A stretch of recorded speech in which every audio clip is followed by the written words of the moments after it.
Ketika kita sedaya waket sesarangan gadis haib utawi jarak mugi-mugi angin kulita dan kota sakapa dengan kami saparatipun yaumul qiyamah dan mugi-mugi kita sedaya termasuk jumlah nikmatipun Muhammad. Assalamualaikum warahmatullahi wabarakatuh. Halo, apa kabar teman-teman semua?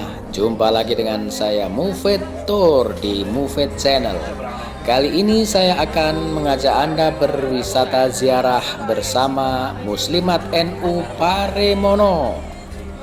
Adapun tujuan wisata kali ini adalah ke makam Mbah Kyai Sirot Payaman, ke makam Mbah Sunan Katong Kendal Kaliwungu, ke makam Syekh Maulana Maghribi Batang, makam Sapuro Kalongan, dan makam Syekh Maulana Syamsuddin yang berada di Pantai Widuri Pemalang. Adapun peserta kali ini berkumpul di Kendilan Gamol pada pukul 5:30 karena rombongan rencana akan berangkat pada pukul 6 pagi mengingat banyaknya tujuan serta jauhnya tujuan yang akan kita tempuh, yaitu hingga ke Pemalang, Pantai Widuri Pemalang. Nah, setelah peserta berkumpul, kami dipimpin oleh Bapak Kyai Ramadan dari Saragan Mungkit. Nah, karena peserta sudah lengkap, maka kami pun berangkat menuju tujuan yang pertama, yaitu makam Mbah Kyai Sirot Payaman terletak di belakang Masjid Agung Payaman, tepatnya di Jalan Raya Semarang, Yogyakarta, atau di Kauman Payaman Secang, Kabupaten Magelang. Nah, sebelum akhir hayat, beliau pernah berwasiat pada salah satu putrinya yang bernama Zahro agar jasadnya dimakamkan di belakang masjid, karena pada suatu kali beliau pernah bertemu dengan seorang aulia yang telah dimakamkan persis makam beliau saat ini. Nah, nggak afdol kalau kita ziarah kok tidak tahu latar belakang yang kita ziarahi, maka akan saya ceritakan sedikit tentang Mbah Kyai Sirot atau sekilas biografi Mbah Kyai Haji Anwar Sirot. Kyai Haji Anwar Sirot merupakan teman seperguruan pendiri NU, Hidratus Syekh Kyai Haji Hashim Asy'ari saat menimba ilmu di Makkah. Kyai Haji Anwar Sirot dikenal dengan sosoknya yang sederhana, bersahaja, dan bijaksana, penuh dengan kelembutan serta tutur katanya yang halus merupakan ciri khas beliau bila berhadapan dan memberikan wejangan berupa ceramah dan nasihat kepada ribuan santri-santrinya. Ulama besar ini konon dikenal dengan kedikdayaan ilmu karohmahnya. Setelah menjalani pendidikan Islam di kota Makkah bersama almarhum Mbah Kyai Dalhar yang merupakan pendiri sekaligus pimpinan Pondok Pesantren Watu Congol Gunung Pring Muntilan Magelang, dan almarhum Kyai Hasyim Asy'ari pimpinan Pondok Pesantren Tebuireng, Jombang. Saat itu ia diberikan gelar kehormatan Romo Agung oleh Belanda karena berhasil menghalau awan panas dari lereng Gunung Merapi yang mengancam wilayah kota Magelang yang pada zaman itu menjadi markas dan pusat perhatian markas dan pusat pemerintahan Gubernur Belanda. Belanda memberikan gelar Romo Agung dulu saat Merapi meletus. Belanda ingin halau lahar, minta doa ke Mbah Sirot, doanya kabul, tidak terjadi terjangan lahar di kota Magelang, sehingga kejadian itu dikaitkan dengan rutinitas pembacaan kitab Bukhari Sahih yang dikenal dengan pengajian semaan Bukhoren. Membaca kitab Bukhari yang setiap Ramadan 1 bulan penuh digelar di Masjid Agung Alun-alun kota Magelang. Nah, demikian tadi sekilas tentang sosok atau biografi Kyai Haji Anwar Sirot yang berada di Payaman Secang, Magelang.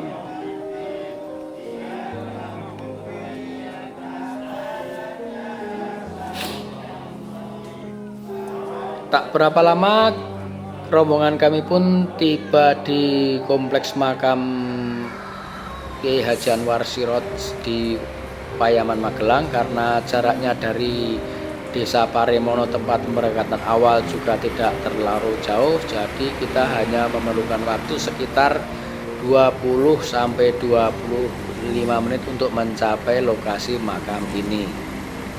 Setelah kami berdoa, membacakan tahlil, tahmid, kami pun langsung melanjutkan perjalanan menuju ke tempat tujuan berikutnya, yaitu makam Sunan Katong yang berada di Kendal Kaliwungu.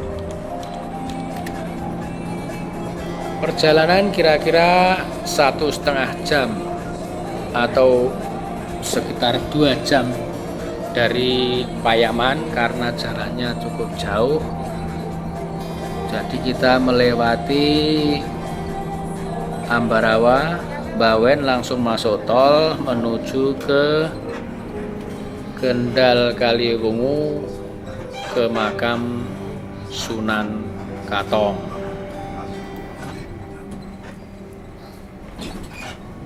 Sekilas tentang Sunan Katong, yaitu beliau adalah seorang penyebar agama Islam di wilayah Kendal Kaliwungu.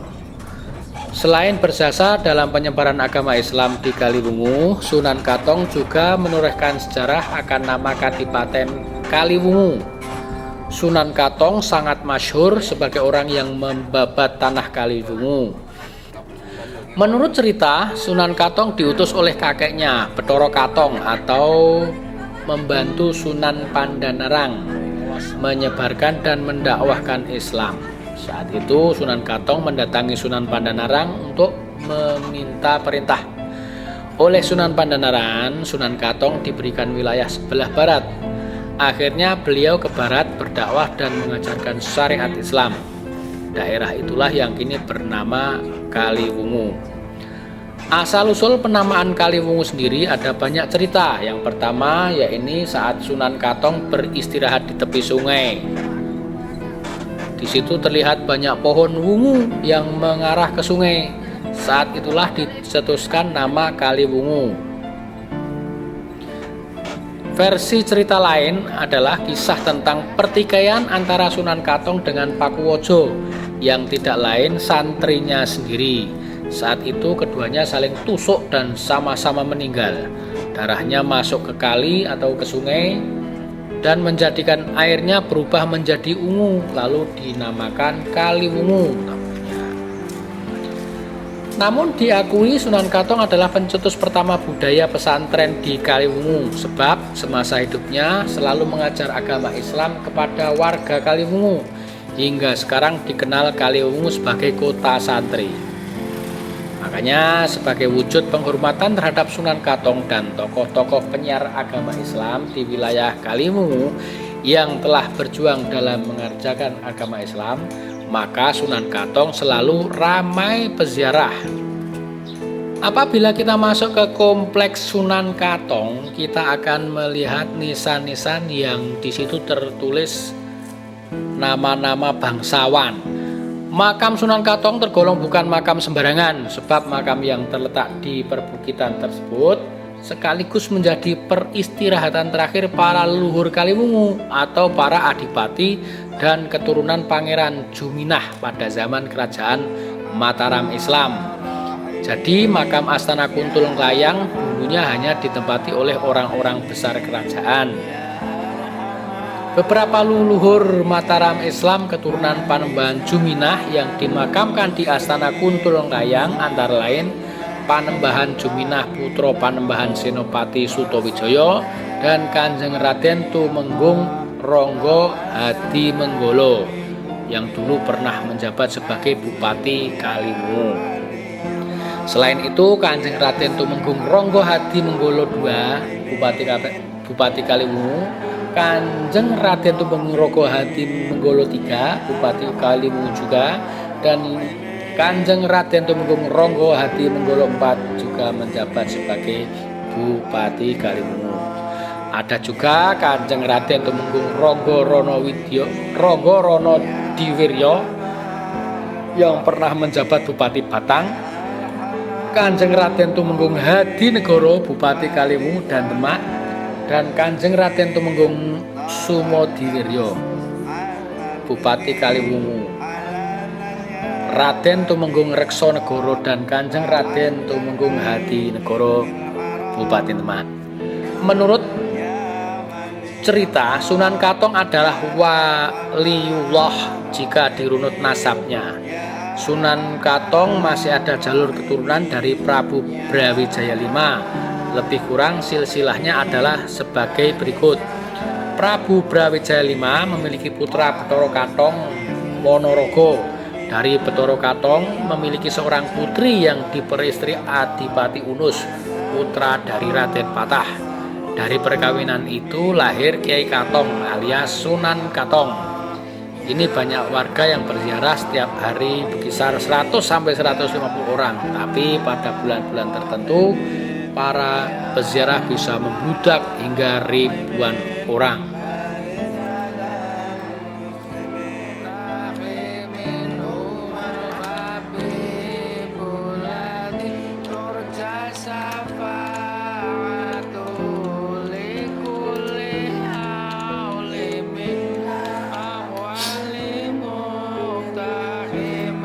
Nah, demikian tadi sekilas tentang sejarah Sunan Katong yang kita ziarahi, yang alamatnya berada di Kendal Kaliwungu.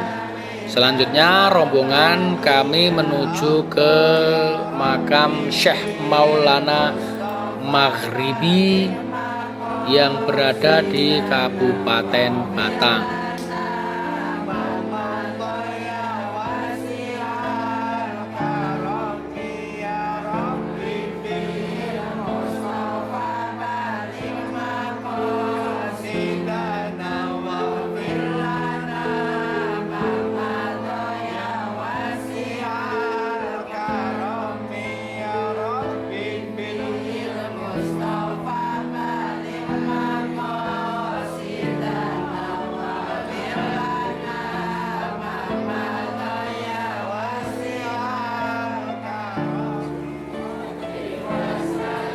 Perjalanan dari makam Sunan Katong menuju makam Syekh Maulana Maghribi Batang diperkirakan 1 jam melalui jalan tol. Jadi tidak terlalu lama karena jalannya jalan tol, bebas hambatan.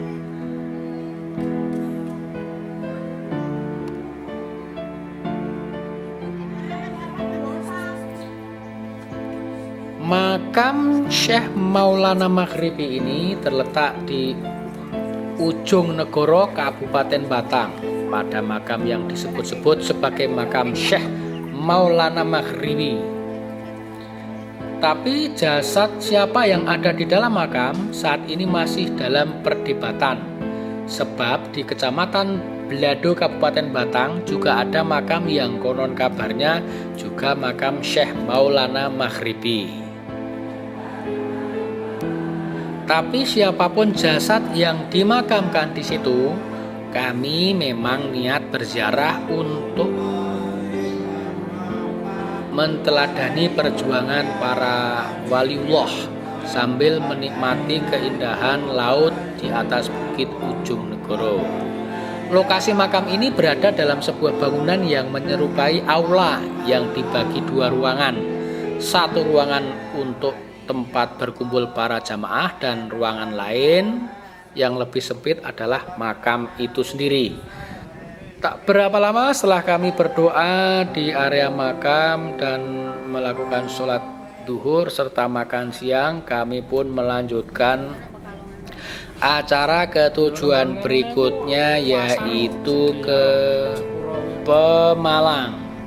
Tepatnya ke makam Syekh Maulana Syamsuddin yang lokasi makamnya berada di sisi pantai Widuri atau tidak jauh dari tepian pantai Widuri. Perjalanan pun diperkirakan akan ditempuh dalam waktu 1 jam melalui jalan tol. Dan memang benar, tak berapa lama kemudian setelah 1 jam kita berjalan melewati tol, kita sampai di Pemalang. Untuk memasuki kawasan ini dulunya kita dipungut biaya retribusi Rp5.000, namun sekarang sudah tidak ada lagi biaya retribusi. Kita bisa langsung masuk menuju ke area parkir makam Syekh Syamsuddin. Situasi saat kita berkunjung, suasana cukup ramai, banyak sekali peziarah dari berbagai daerah. Syekh Maulana Syamsuddin memiliki nama lengkap Sayyid Hasan Syamsuddin bin Awad Al-Alawi, lahir pada sekitar tahun 1700 Masehi atau 1100 Hijriah. Diperkirakan beliau hidup pada zaman yang sama dengan Sri Sultan Hamengkubuwono ke-1, yaitu area 1717 hingga 1792 Masehi, satu masa dengan Mbah Nur Kalam Kauman Pemalang. Adapun julukan Ki Jogosegoro atau Sang Penjaga Lautan yang digelarkan pada Syekh Maulana Syamsuddin karena beliau merupakan sosok ulama besar yang tidak hanya ahli dalam wawasan agama, tetapi juga memiliki wawasan dan keahlian dalam bidang strategi kelautan. Selain itu, beliau juga mendapat gelar Mbah Keramat dari kata yang sebenarnya adalah bahasa Arab, yaitu Sohibul Karamah. Tapi karena pada umumnya seorang Jawa sedikit sulit mengucapkan dan lebih mudah menyebutkannya singkat dengan ucapan Mbah Keramat. Secara garis silsilah, Syekh Maulana Syamsuddin masih keturunan dari ulama besar yang sangat termasyhur, yaitu Syekh Abdul Qadir Jailani. Kemudian nasabnya nyambung pada garis keturunan Rasulullah dari Sayyidah Aisyah dan Sayyidina Ali karamullahu wajhah. Menurut beberapa sumber, Syekh Maulana Syamsuddin wafat ketika sedang mengemban tugas dari Syekh Maulana Maghribi untuk mengantarkan surat kepada Sunan Gunung Jati di Cirebon. Namun dalam perjalanan ke Cirebon, beliau dicegat gerombolan perampok yang mengiranya seorang saudagar.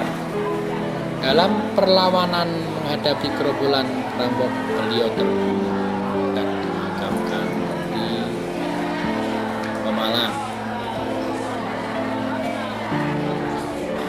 Demikian tadi sekilas tentang sejarah makam Syekh Syamsuddin, Syekh Maulana Syamsuddin, yang kali ini menjadi lokasi tujuan wisata ziarah warga muslimat NU Parimono bersama Mufetto.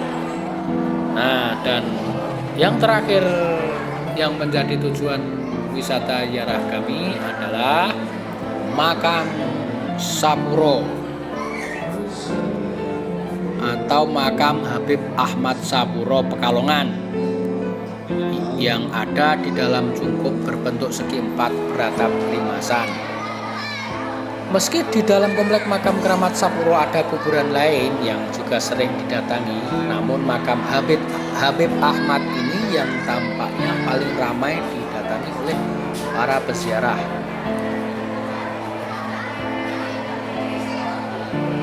Makam atau kuburan lain yang sering dikunjungi itu adalah leluhur Habib Lutfi Muhammad Lutfi bin Yahya. Konon Habib Lutfi adalah murid kesayangan Kiai Haji Abdul Malik Kedung Keruk dan merupakan kemursidan Torik anak Sabandiyah Al-Khalidiyah dan As-Sadiriyah dari beliau. Nah, pada kesempatan ini kami mengunjungi atau berziarah ke makam Habib Ahmad bin Abdullah bin Tholib Al-Atos atau makam Sapuro yang lahir di Hajerim, Hadramaut, Lembah di Yaman pada tahun 1255 Hijriah atau 1836 Masehi.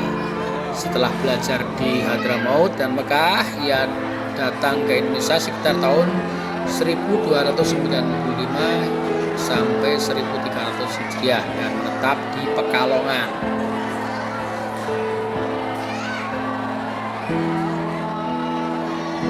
Sampai di lokasi makam Sepuro ini kita kira-kira pukul 8 malam atau setelah sholat isya.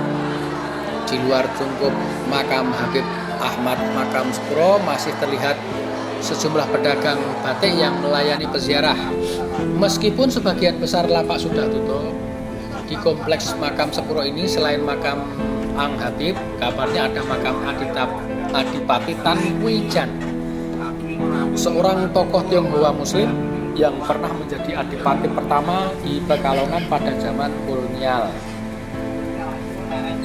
Setibanya di Pekalongan, Habib Ahmad bin Abdullah bin Tholib Al-Athos kemudian menjadi imam di Masjid Wakaf di Kampung Arab yang sekarang ada di Jalan Surabaya dan mulai dakwah dari tempat itu. Beliau mengajar Al-Quran, pengajian kitab Ihya Ulumuddin, kitab fikih, zikir ad-daibah, berjanji atau berjanjen, wirid dan ilmu agama lainnya.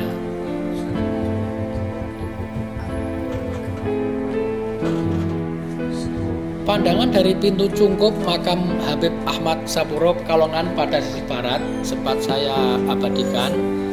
Keempat sisi merupakan cermin dari sisi lainnya. Hanya pintu sisi selatan yang menghadap jalan yang ditutup.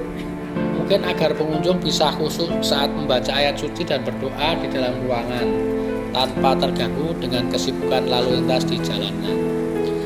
Habib Ahmad juga seorang penghafal kitab suci Al-Quran atau hafiz dan dikenal sebagai orang dengan pribadi yang rendah hati dan senang bersilaturahmi dengan siapapun.